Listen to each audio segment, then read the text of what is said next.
As you edit documents in Empower Editor, you can add comments. To see all the comments in a document, click this button on the Review tab. Each comment is marked with this icon. You can move between the comments by clicking the icon or by clicking these buttons. To add a comment, highlight some text and click this button. Enter your comment and click OK.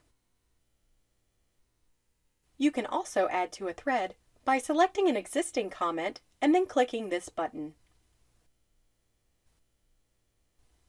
If you want to change one of your comments, highlight it. In the comment window, click this button. Then change the text and click OK. If you want to remove any of your comments, you can use this button in the comment window. To delete all the comments in a thread, including those added by other editors, click this button.